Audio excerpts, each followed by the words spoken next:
Shalom, selamat pagi anak-anak. Kembali lagi bersama Miss Samarinda di video pembelajaran hari ini. Anak-anak, hari ini kita akan belajar tema 2, subtema 2, muatan pembelajaran IPS. Nah, topik yang akan kita bahas pada hari ini adalah jenis-jenis sumber daya alam. Nah, Indonesia merupakan negara yang memiliki keanekaragaman sumber daya alam. Nah, apa sih yang dimaksud dengan sumber daya alam? Ya, jadi sumber daya alam adalah segala sesuatu yang ada di alam dan dimanfaatkan untuk memenuhi kebutuhan manusia. Kebutuhan manusia, apa saja ya kira-kira? Ya, jadi kebutuhan manusia sangat bervariasi, seperti membutuhkan makanan, membutuhkan pakaian, membutuhkan rumah, alat elektronik, dan juga liburan. Nah, berdasarkan kebutuhan manusia tersebut yang sangat banyak, maka hal itu membuat manusia sangat bergantung pada alam.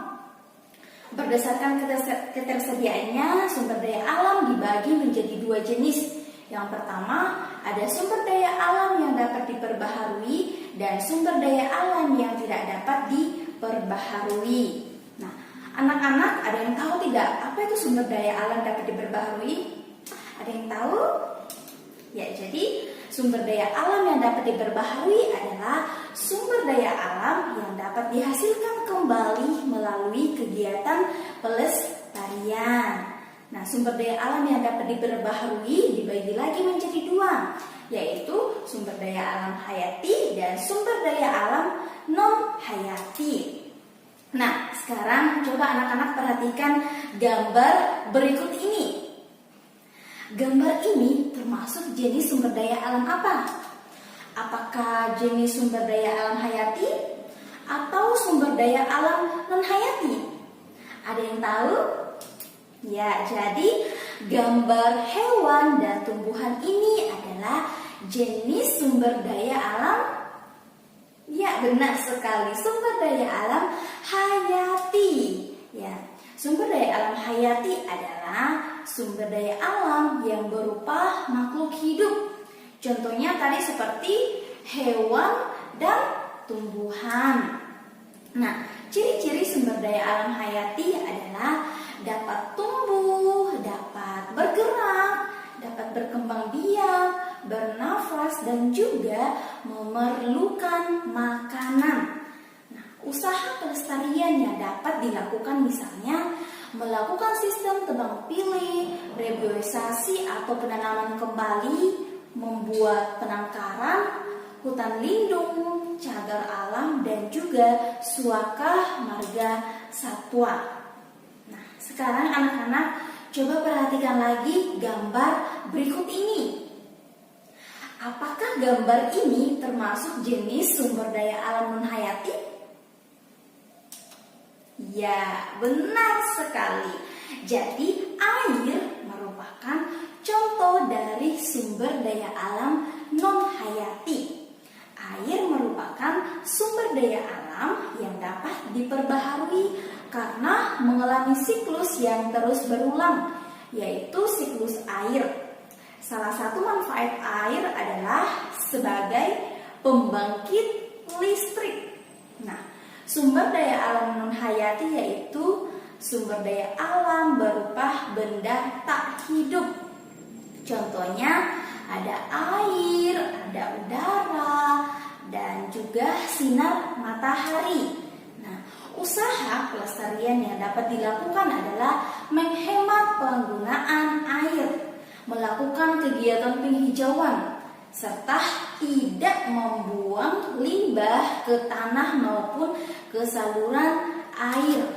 Nah, itu adalah penjelasan materi mengenai sumber daya alam yang dapat diperbaharui. Nah, sekarang kita akan membahas topik sumber daya alam yang tidak dapat diperbaharui. Nah, apa sih yang dimaksud dengan sumber daya alam tidak dapat diperbaharui? Nah, sumber daya alam yang tidak dapat diperbaharui adalah sumber daya alam tidak dapat dihasilkan kembali jika telah habis dimanfaatkan oleh manusia. Nah, sumber daya alam yang tidak dapat diperbaharui dibagi lagi menjadi 3 bagian.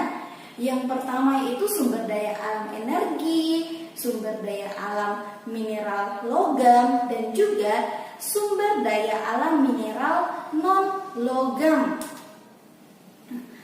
Minyak bumi, gas alam, dan batu bara. Apakah gambar ini merupakan contoh dari sumber daya alam non-logam? Oh, ternyata bukannya anak-anak. Gambar ini termasuk jenis sumber daya alam energi.